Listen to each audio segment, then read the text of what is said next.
Hello students, myself Vishesh Chatwani. I am a chartered accountant and assistant professor in Government College. आप सबका स्वागत है ज्ञानदूत 2.0 कार्यक्रम के अंतर्गत, जो कॉलेज आयुक्तालय जयपुर की नई पहल है, जिसके तहत आपको सभी विषयों के ऑनलाइन क्लासेस प्रोवाइड कराए जा रहे हैं।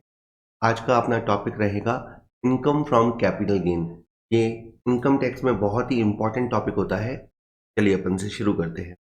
पहले शुरू से बात करें तो हम जानते हैं कि इनकम हम बहुत तरीके से कमा सकते हैं।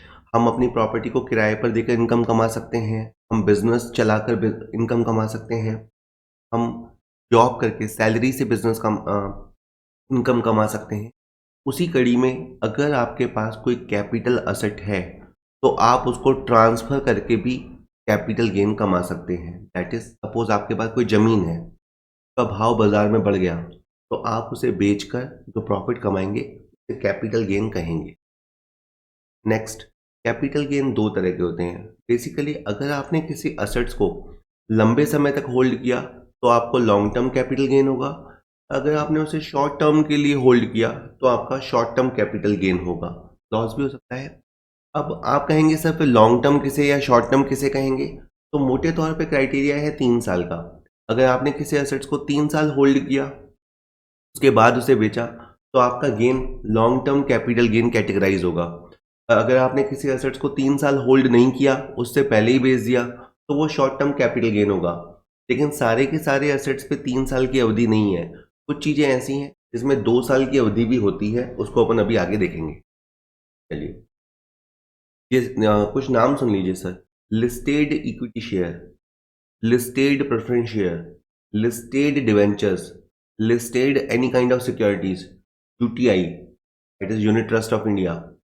ये यूनिट्स जो चाहे लिस्टेड हो चाहे अनलिस्टेड हो, म्यूचुअल फंड की यूनिट्स चाहे लिस्टेड हो चाहे अनलिस्टेड हो, और जीरो कूपन बॉन्ड लिस्टेड हो या अनलिस्टेड हो, इनको 1 साल देखा जाता है। यानी ये जो 5-6 असेट्स के नाम मैंने अभी पुकारे, इसमें आपको 1 साल कंसीडर करना है। अगर 1 साल आपने इसको होल्ड कर लिया तो लॉन्ग टर्म कैपिटल गेन उत्पन्न होगा। आप अगर कहेंगे कि सर इससे फ़र्क पड़ता है क्या कि गेन लॉन्ग टर्म है या शॉर्ट टर्म? सर बिल्कुल फ़र्क पड़ता है। लॉन्ग टर्म कैपिटल गेन का टैक्सेशन अलग होता है और शॉर्ट टर्म कैपिटल गेन का टैक्सेशन अलग होता है। इसलिए हमें आइडेंटिफाई करना पड़ेगा और होल्डिंग पीरियड समझना पड़ेगा कि हमने उसे कितने समय होल्ड किया या नहीं किया। इसी तरह से 2 चीज़ें और हैं, unlisted equity share, unlisted preference share और लैंड एंड बिल्डिंग। इन मामलों में आपको 2 साल का टर्म देखना है। तो जनरली क्या है, यूँ समझिए कि 95% आइटमों में तो आपको 3 साल का होल्डिंग टर्म देखना है। ये जो पहला पैराग्राफ है, इसमें आपको 1 साल का टर्म देखना है, और अनलिस्टेड शेयर्स के केस में और लैंड एंड बिल्डिंग के केस में आपको 2 साल देखना है कि 2 साल आपका होल्डिंग पीरियड है या नहीं है। अब देखिए, असेट 2 तरह के होते हैं। एक होते हैं डेप्रिसिएबल असेट और एक होते हैं नॉन डेप्रिसिएबल असेट्स। तो जो कहें ऐसे एसेट्स होते हैं जिन पे डेप्रिसिएशन लगता है, उनका रिजल्ट हमेशा शॉर्ट टर्म कैपिटल गेन के तौर पे होगा। उसमें कभी भी आपको लॉन्ग टर्म कैपिटल गेन नहीं होगा। सपोज कीजिए आपके पास कोई प्लांट एंड मशीन है, सपोज कीजिए आपके पास कोई प्लांट एंड मशीन है और आपने उसे लंबे समय तक होल्ड किया। आप just a minute,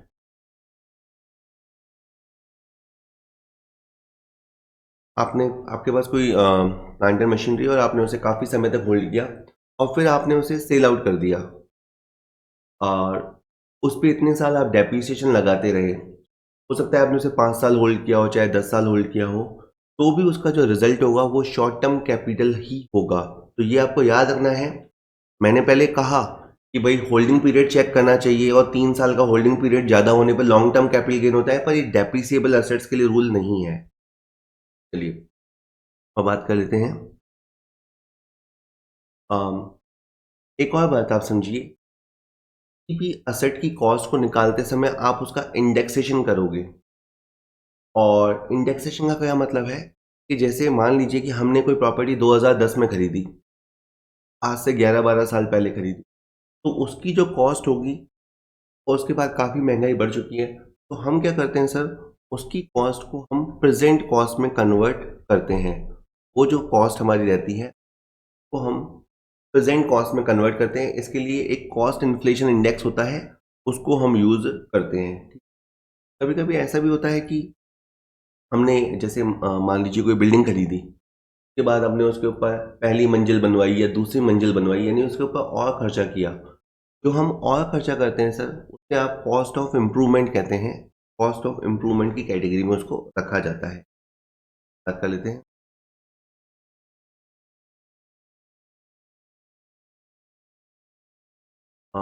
next is, मान लीजिए कि कोई व्यक्ति है, उसने अपनी प्रॉपर्टी किसी दूसरे को बेची है, उसका सौदा किया है उसने। मान लीजिए कि हमने कोई ज़मीन का सौदा किया जो 50 लाख में सौदा हुआ, और 5 लाख रुपए हमने उससे साई ले ली। साई मतलब एडवांस मनी ले ली। मतलब ऐसा एग्रीमेंट हुआ होगा कि भाई अभी आप 5 लाख रुपए दे दो, 3 महीने के अंदर अपन रजिस्ट्री करवा लेंगे, और फिर आप बचा हुआ पैसा रजिस्ट्री के समय दे देना। उसने 5 लाख रुपए देके एक तरह से प्लॉट बुक कर लिया, लेकिन बाद में वो बंदा पैसे दे नहीं पाया, तो सौदा कैंसिल होगा और हम उसके 5 लाख रुपए रख लेंगे अपने पास, फॉरफिट कर लेंगे। अगर अब आपको चेक ये करना पड़ेगा कि ये इंसिडेंट कब हुआ। अगर ये इंसिडेंट 2014 से पहले का है, लीजिए कि हमने कभी ऐसा अमाउंट फॉरफिट किया है, जब्त किया है, और ये इंसिडेंट 2014 से पहले का है, तो आपको ये जो 5 लाख रुपए हैं, इसे आप अपनी कॉस्ट में से माइनस करेंगे। अगर आपकी कॉस्ट मान लीजिए 20 लाख है, तो आपकी कॉस्ट फिर 15 लाख रुपए मानी जाएगी। और अगर अगर ये इंसिडेंट जो मैंने बताया पैसे जब्त करने का, वो 2014 के बाद का है, तो फिर आपको तो इनकम मानना है, income from the other source. ये आपकी अदर सोर्स हेड की इनकम मानी जाएगी। तो प्रेजेंटली रूल ये चल रहा है कि if any amount is forfeited during 14 और आफ्टर दैट, तो आपने जो पैसा जब्त किया वो आपकी इनकम या अदर इनकम मानी जाएगी, इनकम फ्रॉम अदर सोर्स। अभी मैंने जैसे बताया कि आप जो अपनी पुराने ज़माने की कॉस्ट है, उसे प्रेजेंट कॉस्ट में कन्वर्ट करेंगे। इसके लिए आपको कॉस्ट इन्फ्लेशन इंडेक्स की ज़रूरत रहेगी। तो अगर आप फाइनेंशियल ईयर 2021 के लिए क्वेश्चन कर रहे हैं, जैसे अभी जब मैं ये वीडियो शूट कर रहा हूँ, तब महीना चल रहा है फरवरी 2022। फरवरी 2022। तो जो ईयर चल रहा है वो चल रहा है 21-22, असेसमेंट ईयर 21-22। तो उसका प्रीवियस ईयर कौन सा हुआ, 2021। तो आपको याद रखना है प्रीवियस ईयर 2021 के लिए आपका कॉस्ट इन्फ्लेशन इंडेक्स 301 है। बहुत सारे कॉस्ट इन्फ्लेशन इंडेक्स होते हैं, 2001 से लेके शुरू होते हैं, लेकिन आपको ये 18-20 इन्फ्लेशन इंडेक्स याद करने की ज़रूरत नहीं है। एक आपको स्टार्टिंग का इन्फ्लेशन इंडेक्स याद रखना है, विच इज़ 100। अभी एक टेबल आएगी थोड़ी देर में। और एक आपको प्रेजेंट इन्फ्लेशन इंडेक्स याद रखना है। तो अगर आप प्रीवियस ईयर 2021 के लिए क्वेश्चन देख रहे हैं, जिसका असेसमेंट ईयर 2021-2 है, तो फिर आपका कॉस्ट इन्फ्लेशन इंडेक्स 301 है। ठीक है, आप उसके बाद के लिए कर रहे हैं तो 317 है या आगे, और जिस भी ईयर में आप ये वीडियो देख रहे हैं, तो आपको उस ईयर का इन्फ्लेशन इंडेक्स यूज़ करना है। ठीक है, चलिए। अ, इसके अलावा प्रीवियस ईयर 01-02 के लिए कॉस्ट इन्फ्लेशन इंडेक्स 100 है। अच्छा, अपने को इंडेक्सेशन करना कब है, जब असेट्स को अपन 36 महीने 3 साल होल्ड करेंगे, कुछ मामलों में असेट्स को अपन 2 साल होल्ड करेंगे, या कुछ मामलों में अपन 1 साल के लिए होल्ड करेंगे। अगर हमारा होल्डिंग पीरियड ऐसा है, तो ही हम इंडेक्सेशन करेंगे। ओके, यानी देखिए असेट 2 तरह के होते हैं, जिनको हम अपन एक अच्छी अवधि के लिए होल्ड करते हैं, वो लॉन्ग टर्म असेट्स होते हैं, और जिनको अपन थोड़े समय के लिए होल्ड करते हैं, वो शॉर्ट टर्म असेट्स होते हैं। तो इंडेक्सेशन जो होता है, इंडेक्सेशन का मतलब पुरानी कॉस्ट को प्रेजेंट कॉस्ट में कन्वर्ट करना। तो जो इंडेक्सेशन होता है वो आपका शॉर्ट टर्म असेट्स के केस में नहीं होता। इंडेक्सेशन आपका तभी होता है जब आपका लॉन्ग टर्म असेट्स का मामला हो, यानी असेट्स को आपने एक अच्छे समय के लिए होल्ड किया हो। फिर कह रहा हूँ अच्छा समय मतलब क्या, जनरली 3 साल, और कुछ असेट्स के मामले में 2 साल या 1 साल ना होल्ड करेंगे, तो वो माना जाएगा कि हमने उसे अच्छा समय के लिए होल्ड किया है। इंडेक्स कॉस्ट कैसे निकलेगी, जो एक्चुअल कॉस्ट है, आपकी एक्चुअल कॉस्ट है, उसके नीचे परचेज ईयर का CII लगेगा, और मल्टीप्लाई में आपका ट्रांसफर ईयर का CII लगेगा। यानी नीचे तो लगेगा खरीदने वाले वर्ष का इंडेक्स नंबर, और ऊपर लगेगा अपने बेचने वाले वर्ष का इंडेक्स नंबर। और इसके अंदर एक पॉइंट और आया, आप अपनी एक्चुअल कॉस्ट भी ले सकते हैं, और चाहे तो फेयर मार्केट वैल्यू भी ले सकते हैं। तो जैसे सपोज कीजिए कि आपने कोई ज़मीन 20 लाख की खरीदी, लेकिन 1 अप्रैल 2001 के दिन उसकी बाजार भाव 24 लाख है, तो आप अपनी कॉस्ट 20 लाख भी डिक्लेयर कर सकते हो और 24 लाख भी डिक्लेयर कर सकते हो। समझदारी इसी में कि आप अपनी कॉस्ट को हायर वैल्यू पे दिखाना, ठीक है। तो अगर आपकी असेट 2001 से पहले की है, तो आप चाहो तो कॉस्ट को भी ले सकते हो, तो है ही आपकी कॉस्ट, और आप चाहे तो फेयर मार्केट वैल्यू को भी पिक कर सकते हो अगर आपको उससे बेनिफिट होता हो तो। अम, और बात याद रखिएगा कि अगर 1 अप्रैल 2001 से पहले आपने कोई इम्प्रूवमेंट किया है, तो उस इम्प्रूवमेंट कॉस्ट को इग्नोर किया जाता है। कुछ चीज़ें तो आप प्रैक्टिकली क्वेश्चन करेंगे तो अभी एक जनरली आप सुन रहे हैं। अब सपोज कीजिए कि कैपिटल गेन का कैलकुलेशन कैसे होता है। आप एग्जांपल मान लीजिए कि आपने एक ज़मीन बेची और आपने उसे 17,70,000 में बेचा। तो सबसे पहले स्क्रीन पे आपको सेल वैल्यू लिखनी है, ठीक है? 17,70,000 कॉपी में लिखना है। सपोज करो उसको बेचते समय आपका 30,000 का खर्चा हो गया, तो उसको बोलते हैं कॉस्ट ऑफ ट्रांसफ़र। जैसे आपने ब्रोकर को दे दिए 30,000, दलाली दे दी उसको, तो आपके पास कितना बचा? 17,40,000। 17,40,000 से क्या आया? नेट आया। तो उसको हम बोलेंगे नेट सेल कंसिडरेशन। इसमें अब आप देखो ध्यान से, हमने 2 बार खर्चा किया है। एक बार 2 लाख रुपए खर्च किया था हमने 2004-2005 में। शायद हमने इस बिल्डिंग को 2 लाख में खरीदा था, ये ज़मीन है तो ज़मीन को खरीदा था। और इसके अलावा हमने 150,000 मान लो लैंड डेवलपमेंट पे और खर्च किया। हमने 2 बार ज़मीन के पैसा ऊपर खर्च किया। तो एक तो है आपकी मेन कॉस्ट और एक है आपकी इम्प्रूवमेंट कॉस्ट। अब उस ज़माने का जो इंडेक्स नंबर था वो था 113, ये आपको क्वेश्चन में गिवन होगा, और प्रेज़ेंट इंडेक्स नंबर 301 है। कौन से वर्ष के लिए बता रहा हूँ? प्रीवियस ईयर 2021 के लिए, प्रीवियस ईयर या फाइनेंशियल ईयर 2021 के लिए। तो 2 लाख उस ज़माने की कॉस्ट थी, महँगाई के हिसाब से उसकी कॉस्ट 5,32,000 मानी जाएगी। और उस ज़माने में आपने 1.5 लाख रुपए खर्च किया था, तो उसको आज की कॉस्ट में कन्वर्ट करेंगे तो वो 3,05,000 कॉस्ट बन जाएगी। अगर आपने इनकम टैक्स नहीं पढ़ रखा होता, तो आप शायद ये सोचते, मैंने ज़मीन पे 3.5 लाख खर्च किया, एक बार 2 लाख, एक बार 1.5 लाख, और 3.5 लाख की चीज़ को मैंने 17,40,000 में बेच दिया। लेकिन इनकम टैक्स में ऐसा नहीं होता, आपको इंडेक्सेशन का बेनिफिट दिया जाएगा। आपको अपनी कॉस्ट को प्रेज़ेंट कॉस्ट में कन्वर्ट होने दिया जाएगा। आपका प्लस माइनस करने के बाद जो रिज़ल्ट आया है, वो आया है 9,02,459 रुपए।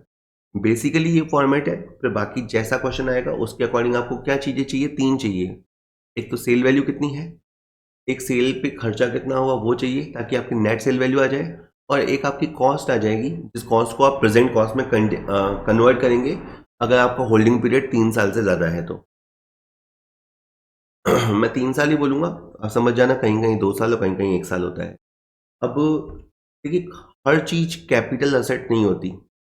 कुछ चीज़ें कैपिटल असेट्स होती हैं और कुछ चीज़ें नहीं होती। जैसे अब कुछ चीज़ें आ रही, जैसे स्टॉक है।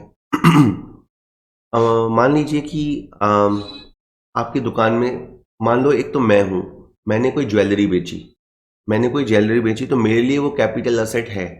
लेकिन अगर कोई सुनार व्यक्ति है, कोई गोल्ड स्मिथ है, तो उसका तो काम ही सोना चांदी बेचना है, तो उसके लिए वो कैपिटल असेट्स नहीं है। तो जो स्टॉक इन ट्रेड होता है वो कैपिटल असेट्स नहीं होता है। इसी तरह से अगर कोई ज़मीन है, वो रूरल एरिया में है, तो फिर वो आपका कैपिटल एसेट्स नहीं आता, ठीक है। अब रूरल एरिया का डेफिनेशन आपको समझना पड़ेगा कि अगर कोई गांव है, वो नगर पालिका क्षेत्र से बहुत दूर है, उसकी आबादी भी बहुत कम है, तो फिर वो रूरल लैंड कहलाता है।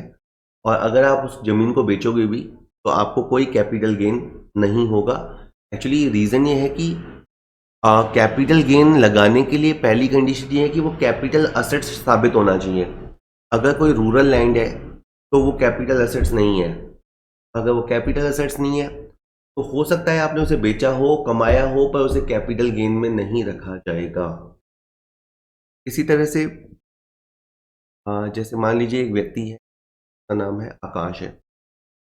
तो आकाश के पास घर में फ्रिज होगा, कूलर होगा, पलंग होगा, एसी होगा, ये सब चीज़ें उसके पर्सनल यूज़ में आती हैं। अगर वो उनको बेचेगा और हो सकता है 2 पैसे कमा भी ले, तो भी उसे उसका कैपिटल गेन क्रिएट नहीं होगा। तो जो भी पर्सनल इफ़ेक्ट्स होते हैं या जो डोमेस्टिक यूज़ की चीज़ें होती हैं, बेचोगे भी, वो कैपिटल गेन नहीं होगा। मैं कह रहा हूँ गेन हो सकता है, पर चूँकि हमने उसे कैपिटल असेट्स नहीं माना, तो वो कैपिटल गेन टैक्सेबल भी नहीं होगा। इसी तरह से एक गोल्ड अलग चीज़ होती है और गोल्ड बॉन्ड अलग होते हैं। तो अगर आपके पास गोल्ड डिपॉजिट बॉन्ड्स हैं या कोई और नोटिफाइड बॉन्ड्स हैं, अगर आप उसको बेचोगे तो आपका कोई कैपिटल गेन अराइज नहीं हो। इसी तरह से गुडविल दो तरह की होती है, एक बिजनेस की गुडविल और एक होती है प्रोफेशन की गुडविल। तो प्रोफेशन की गुडविल होती है, उसको भी हम कैपिटल असेट्स नहीं मानते और उस पे अगर उसको आप बेचोगे भी, तो मान लो एक सीए है, उसने बहुत साल प्रैक्टिस करी और बहुत साल प्रैक्टिस करने के बाद उसने प्रैक्टिस बंद कर दी, अपना बिजनेस किसी को बेच दिया और 10 लाख रुपए ऊपर से लिए। तो ये 10 लाख रुपए उसे किस बात के मिले? उसकी गुडविल के मिले, लेकिन वो टैक्सेबल नहीं होंगे, उस पर कैपिटल गेन टैक्स अराइज नहीं हो। लेकिन एक बात याद रखिएगा, कुछ चीज़ें गोल्ड है, सोना, सिल्वर, प्लैटिनम और any other precious metal, archaeological collection, drawings, paintings, sculptures और any other work of art is not included in the definition of personal effect. देखिए आपके घर में देखो, मैंने कहा सोफा है, कूलर है, एसी है, ये सब आपके डोमेस्टिक यूज़ की चीज़ें हैं। लेकिन आपके घर पे सोना है, चांदी है, महंगी-महंगी ड्राइंग्स लगी हुई है, महंगी-महंगी मूर्तियाँ हैं, पेंटिंग्स हैं, ये सब कैपिटल एसेट्स के डेफिनेशन में है। आप ये मत समझिए कि आपके घर में जो सब रखा है उस सबको एक्सक्लूड कर दिया। आपके घर में कुछ अगर खास तरह की चीज़ें हैं जिनके नाम अभी आए, तो जिन सबको कैपिटल एसेट्स की डेफिनेशन में रखा गया है और आप जब इनको बेचेंगे तो आपका कैपिटल गेन अराइज। ये आपके कॉस्ट इन्फ्लेशन इंडेक्स है। ये नई सीरीज़, पहले 1981 से सीरीज़ शुरू होती थी, अभी 2001-2 से सीरीज़ शुरू होती है।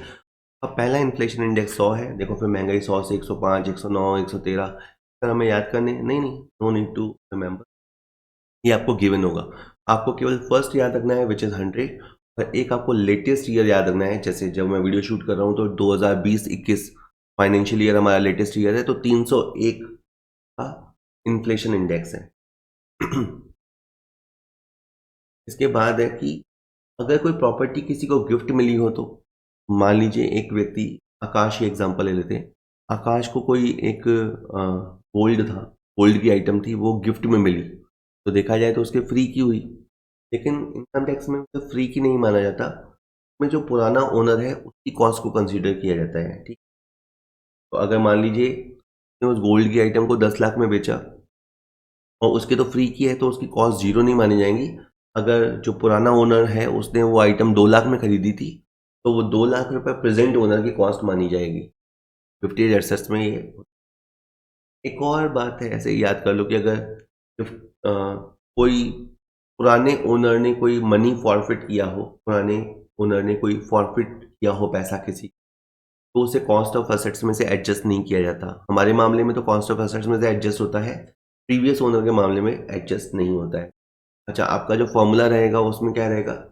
आपको एक्चुअल कॉस्ट लेनी है किसकी? फॉर्मर ओनर की, बटे हुए में ईयर लेना है, परचेज ईयर। इसमें भी बड़े वर्षों तक विवाद रहा कि नीचे की तरफ ईयर कौन सा लेना है।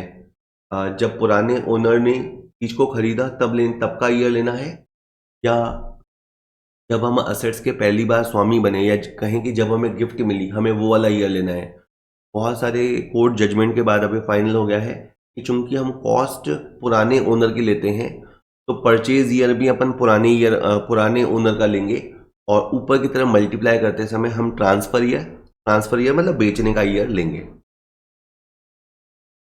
और बाय द वे, अगर फॉर्मर ओनर ने भी इम्प्रूवमेंट पे कोई खर्चा किया हो तो हम उसको भी कंसीडर करेंगे, यानी फॉर्मर ओनर ने जितना जितना खर्चा किया है वो सब हम कंसीडर करेंगे।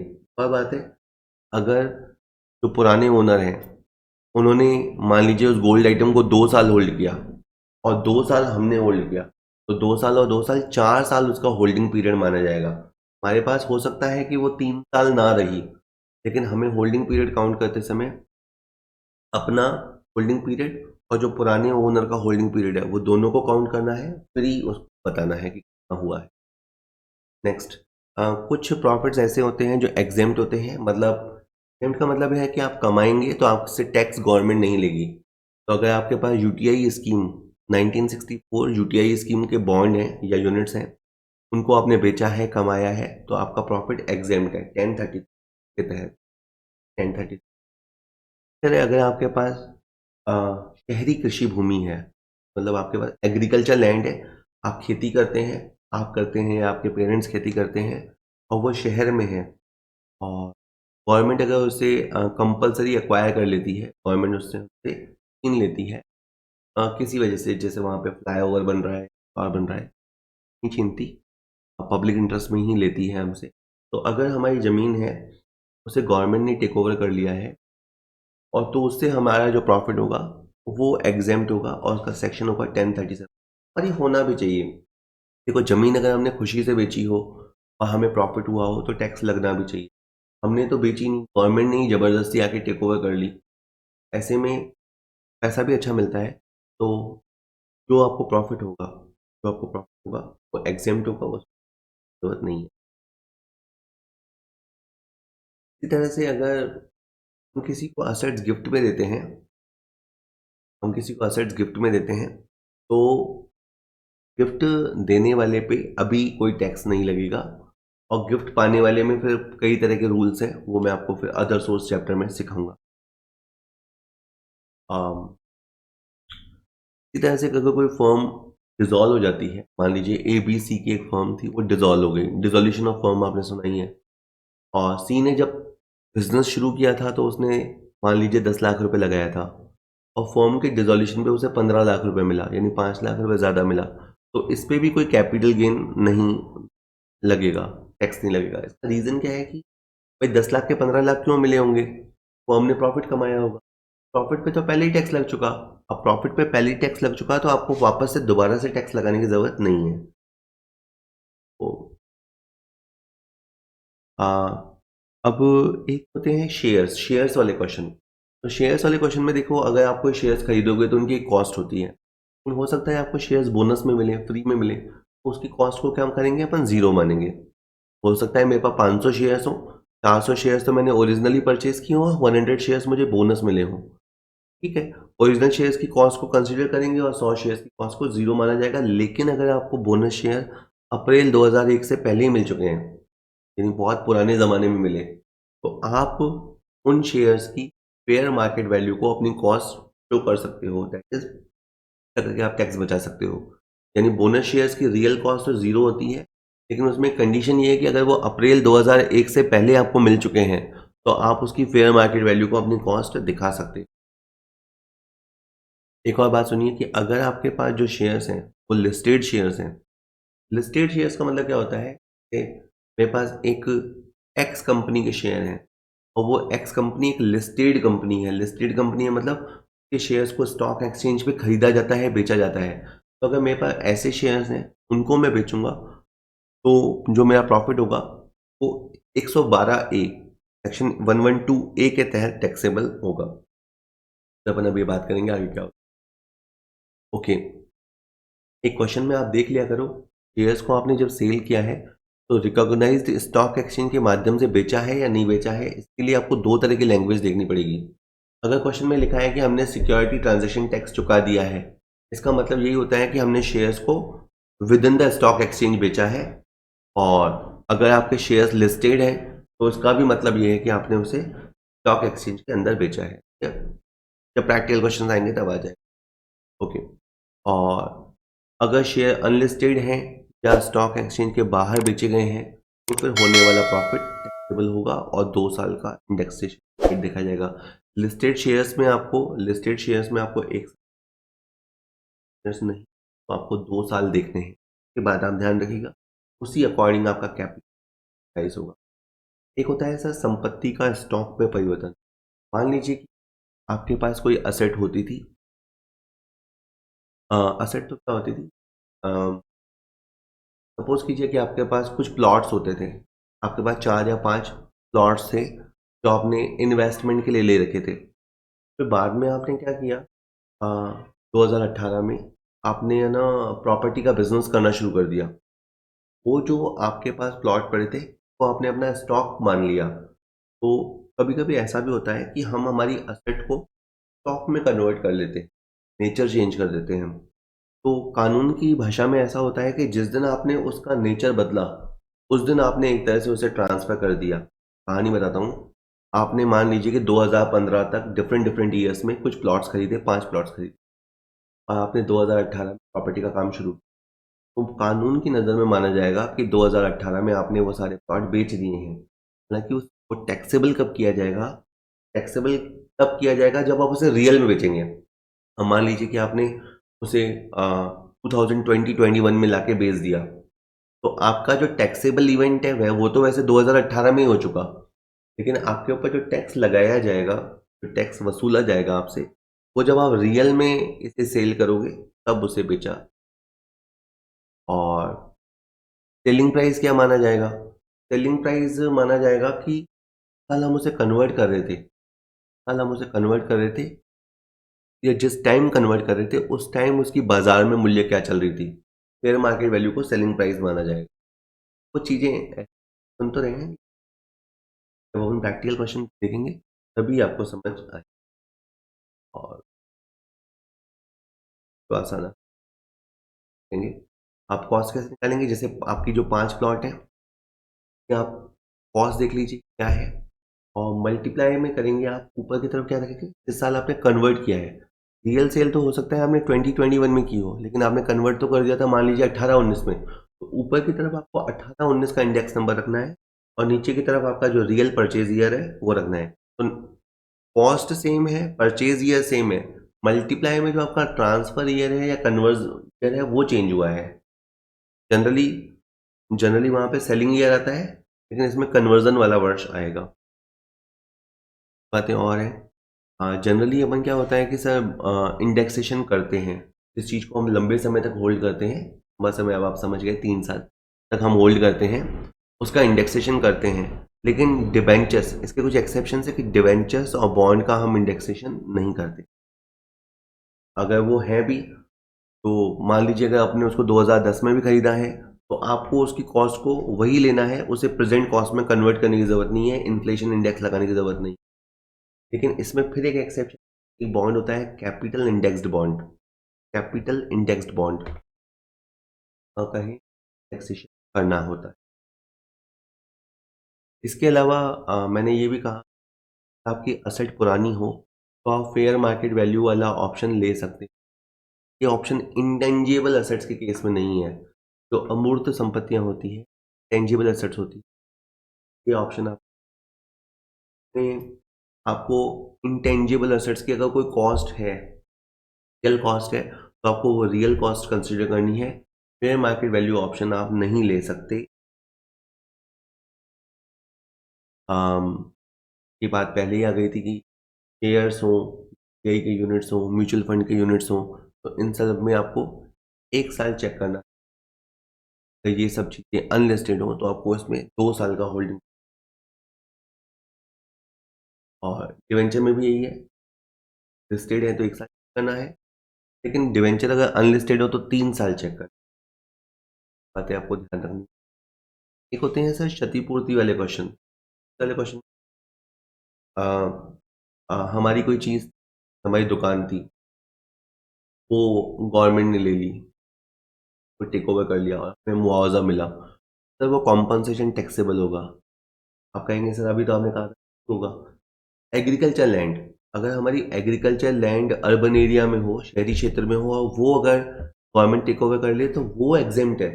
लेकिन उसके अलावा अगर हमारी कोई और चीज़ है, जैसे मैंने अभी शॉप का एग्जांपल दिया, तो वो अगर टेक ओवर होती है तो जो कॉम्पनसेशन वगैरह मिलेगा में हमें देखना पड़ेगा। जो कॉम्पनसेशन मिलेगा उसे सेलिंग प्राइस माना जाएगा और हमने उस दुकान के लिए जो पैसा दिया था उसे परचेज प्राइस माना जाएगा, और इसका जो डिफरेंस होगा, वो टैक्सेबल होगा। बात ये है कि हो सकता है कि आपसे गवर्नमेंट ने जो टेक ओवर किया है वो 2019 में किया है और आपको 2019 में अगर टेक ओवर हुआ है तो एक तरह से आपकी एसेट 2019 में ही चली गई, लेकिन वो टैक्सेबल तब होगा जब आपको पहली बार मुआवजा मिलेगा। तो अगर हो वो कॉम्पनसेशन 2022-23 में मिला तो आपका जो टैक्सेबिलिटी होगा, जो गवर्नमेंट आपसे टैक्स मांगेगी वो 2022-23 में मांगेगी। ठीक है? तो उसमें भी आपको क्या करना है, आपको दुकान की कॉस्ट रखनी, डिवाइड में आपको परचेज ईयर रखना है, मल्टीप्लाई में आपका जिस साल असेट टेक ओवर हुआ, अगर देखिए ट्रांसफर वर्ड का मतलब होता है जिस साल उसकी ओनरशिप चेंज हो गई। तो जिस साल वो गवर्नमेंट के पास चली गई तो वो कहलाएगा ईयर ऑफ ट्रांसफर। आपको ईयर ऑफ ट्रांसफर वो रखना है जब आपका असेट गवर्नमेंट के हाथ में चला गया था। लेकिन रियल टैक्स पेमेंट आपको कब करना है, जब पहली बार आपको कॉम्पनसेशन मिलता है। यहाँ पे लिखा है सेल प्राइस, सावधानियों में लिखा है सेल प्राइस उतनी मानी जाएगी जितनी की सरकार ने कॉम्पनसेशन देना स्वीकार किया है। हालांकि टैक्स आपका उस वर्ष में लगेगा जब ये रकम पहली बार करदाता को मिलेगी, चाहे आपको पूरी रकम मिले, पार्टली रकम मिले या फिर उसके बाद है। ध्यान रखेंगे कि इंडेक्स नंबर गुणा करते समय ट्रांसफर ईयर का लगेगा, ना कि जिस साल हमें कॉम्पनसेशन मिला, यानी कानूनन आपकी चीज़ आपके हाथ में कब गई। ये भी है कि अगर आप कॉम्पनसेशन संतुष्ट नहीं है, यानी व्यक्ति जो टैक्स पेयर है वो कॉम्पनसेशन कोर्ट या सुप्रीम कोर्ट में अपील कर सकता है, और अगर अपील करने पे उसे इनहेंस्ड कॉम्पनसेशन मिलता है, मान लो उसको 2 लाख रुपए और मिल गए, वो 2 लाख रुपए जब मिलेंगे तब वो टैक्स हो जाएंगे। और बात है कि आप हाई कोर्ट या सुप्रीम कोर्ट में अपील करते हैं, उसमें पैसा लगता है।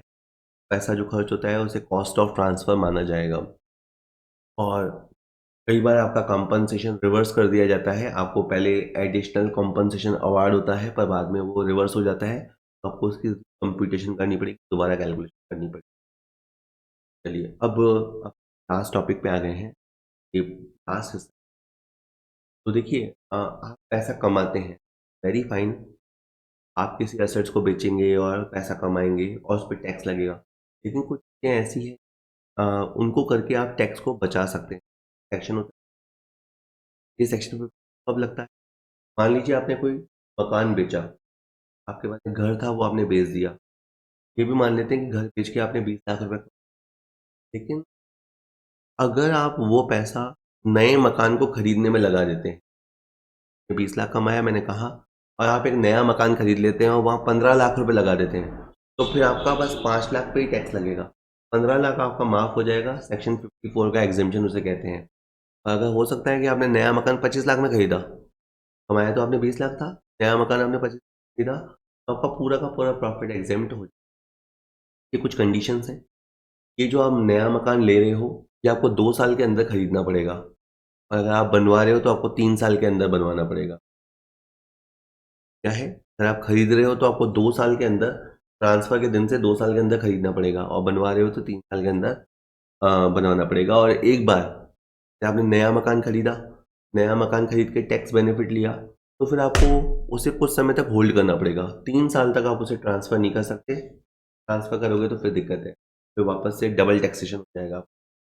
तो ये बात भी आपको ध्यान रखनी है कि आपको 3 साल तक कम से कम उसे होल्ड।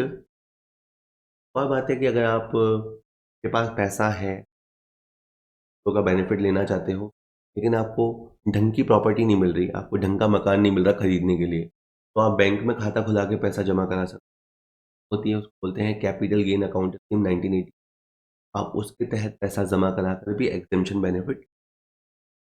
अब जैसे मैंने पहले मामले में बताया, मकान बेचने का, अब यूँ समझिए कि अगर आपके पास शहरी कृषि भूमि है, अर्बन एग्रीकल्चर लैंड है, अगर वो आपने अर्बन एग्रीकल्चर लैंड बेच दी और आपने मान लीजिए उसमें 25 लाख रुपए कमा लिया, और आप टैक्स नहीं देना चाहते, उसका तरीका ये है, तो टैक्स प्लानिंग बोलते हैं। उसका तरीका ये है कि आप एक और एग्रीकल्चर लैंड खरीद, आपने शहर की ज़मीन को बेचा, पैसा कमाया, पर आप टैक्स नहीं देना चाहते, तो आप एक और एग्रीकल्चर लैंड खरीद दो। वो चाहो तो आप शहर में खरीदो, वो चाहो तो आप गांव में खरीदो, लेकिन ये काम आपको 2 साल के अंदर कर लेना है, 2 साल के अंदर खरीद लेना है। और एक और बात है कि नई चीज़ जो खरीदी है उसे फिर कम से कम 3 साल तक होल्ड करना है, तो लॉक इन पीरियड बोलते हैं। 3 साल तक वो लॉक हो जाएगी, आप उसको बेच नहीं सकते, और बेचोगे तो उस पे जो कमाई होगी वो भी टैक्सेबल होगी, पहले जो एग्जेम्पशन मिली थी वो भी कैंसिल हो जाएगी। अगर आपको 54B में जाने की इच्छा तो है, पर आपको कोई ढंग की ज़मीन नहीं मिल रही है, तो फिर आप ऐसा कर सकते हैं, आप अपना पैसा बैंक में जमा करा सकते हैं, और एक ख़ास तरह की स्कीम होती है कैपिटल गेन अकाउंट स्कीम, उसको खाते को खुलवा सकते हैं। इसी तरह से मान लीजिए कि आपके पास कोई फैक्ट्री होती थी और गवर्नमेंट ने वो आपसे टेक ओवर कर ली। ठीक है, गवर्नमेंट ने टेक ओवर कर ली, आपको 80 लाख रुपए मुआवजा दे दिया, वो 20 लाख रुपए का उस पूरे ट्रांजैक्शन में फ़ायदा हुआ। तो अगर आप चाहते हो टैक्स ना देना तो आप नई फैक्ट्री डाल दीजिए, ठीक है। आपकी पुरानी फैक्ट्री गई तो आप नई इंडस्ट्रियल अंडरटेकिंग डाल दीजिए, और वही वाली बात है कि आपको 3 साल के अंदर ये नई फैक्ट्री डाल देनी पड़ेगी, और फिर ये भी कि उसे कम से कम 3 साल तक होल्ड करना होगा। और 54D का बेनिफिट आपको मिले इसलिए ज़रूरी है कि कम से कम 3 साल पहले से वहाँ प्रोडक्शन हो भी रहा। एक होता है आपका सेक्शन 54 EC। मान लीजिए आप कुछ भी बेचिए, बहुत पॉपुलर सेक्शन है, कुछ भी बेचिए और आपको जो प्रॉफिट हुआ, अगर आप उस पर टैक्स नहीं देना चाहते तो ये चीज़ें हैं। एक है national highway authority of India के बॉन्ड, NHAI के बॉन्ड हैं, और एक है रूरल इलेक्ट्रिफिकेशन कॉर्पोरेशन लिमिटेड के बॉन्ड, RECL के बॉन्ड, या कोई और बॉन्ड हो सकता है। बात क्या है, आपने कुछ भी बेचा, आपको लॉन्ग टर्म कैपिटल गेन हुआ, पर आप उस पर टैक्स नहीं देना चाहते तो आप ये चीज़ें खरीद लीजिए। NHAI के बॉन्ड खरीद लीजिए या RECL के बॉन्ड खरीद लीजिए, लेकिन ये आपको 6 महीने के अंदर खरीदने पड़ेंगे। जैसे ही आपके पास पैसा आया तो आपको 6 महीने के अंदर अंदर ये खरीदी करनी पड़ेगी। और जनरली 3 से 5 साल का बेनिफिट होता है, और 3 से 5 साल तक आपको इसको होल्ड करना पड़ता है। 50 लाख रुपए तक का एग्जेम्पशन मिल जाता है। 50 लाख तक का लाभ आप इसको एग्जेम्प्ट करा सकते हैं इस सेक्शन के जाके। एक होता है 54F। अगर आपने कुछ भी बेचा, सपोज आपने गोल्ड बेचा और आपको गोल्ड बेचने से मान लीजिए 50 लाख रुपए मिले, 50 लाख रुपए मिले और 10 लाख रुपए आपने कमा भी लिया था उस सौदे में, तो आप उसके ऊपर टैक्स नहीं देना चाहते तो आप उस पैसे को मकान में लगा सकते हैं। तो इस वाली सेक्शन में कंडीशन ये है कि आपको पूरा पैसा लगाना पड़ेगा। आपके हाथ में अगर 50 लाख रुपए आए थे तो आपको पूरे 50 लाख रुपए लगाने पड़ेंगे। अगर आपने मान लीजिए 40 लाख रुपए लगाए तो एक तरह से आपने 80% अमाउंट इन्वेस्ट किया। अगर आपने 80% अमाउंट इन्वेस्ट किया तो आपका 80% कैपिटल गेन एग्जेम्प्ट होगा, यानी जितना परसेंट अमाउंट आप इन्वेस्ट करेंगे उतना परसेंट ही आपका कैपिटल गेन एग्जेम्प्ट होगा। सेक्शन 54 अलग है और 54 अलग है। दोनों में ही कॉमन ये है कि उसमें भी आपको मकान खरीदना पड़ता है और इसमें भी आपको मकान खरीदना पड़ता है। लेकिन सेक्शन 54 में क्या होता है कि आपने मकान को ही बेचा था और मकान ही आप खरीद रहे हो, उसमें तो आपको डायरेक्ट एग्जेम्पशन मिलता है, परसेंटेज वगैरह का लफड़ा नहीं है। 54F में आप क्या है, मकान के अलावा कुछ बेचा और आप उसे एग्जेम्प्ट कराना चाहते हो मकान खरीद के, तो फिर आपको पूरा अमाउंट इन्वेस्ट करना पड़ेगा जो आपको हाथ में आया था, और पूरा अमाउंट इन्वेस्ट नहीं करोगे तो आपको प्रोपोर्शनेट एग्जेम्पशन मिलेगी। लास्ट 2 पॉइंट और हैं। एक है 54G। मान लीजिए कि आपकी किसी क्षेत्र में, अर्बन एरिया में आपकी फैक्ट्री होती थी और बाद में किसी वजह से कोई कानून लागू हो गया या अपनी मर्जी से वहाँ से रूरल एरिया में शिफ्ट हो गए। शहरी क्षेत्र से थे और रूरल एरिया में शिफ्ट हो गए, तो आपने क्या किया, शहरी क्षेत्र की फैक्ट्री को बेच दिया तो आपको प्रॉफिट हुआ तो टैक्स ना लगे इसके लिए ज़रूरी है कि आप रूरल एरिया में, गाँव में जाके आप फैक्ट्री डाल दीजिए, ठीक है। तो वहाँ पे जितना आपका प्रॉफिट हुआ वो सब एग्जेम्प्ट हो जाएगा, जितना आप इन्वेस्ट करेंगे डिपेंडिंग ऑन दैट। एक लास्ट है 54GA। अगर मान लीजिए आपका वापस से ही कोई अर्बन एरिया में कोई फैक्ट्री था और वो आपने सेज एरिया में शिफ्ट कर दिया, जो स्पेशल इकोनॉमिक जोन है उसमें शिफ्ट कर दिया। शिफ्ट करने का क्या मतलब होता है कि आपने शहर वाला उपक्रम बेच दिया तो प्रॉफिट भी हुआ होगा, पर आप प्रॉफिट पे अगर टैक्स नहीं देना चाहते, तो आप सेज एरिया में फैक्ट्री डाल दीजिए। सेज एरिया में फैक्ट्री डालते ही आपके वो जो प्रॉफिट्स है एग्जेम्प्ट।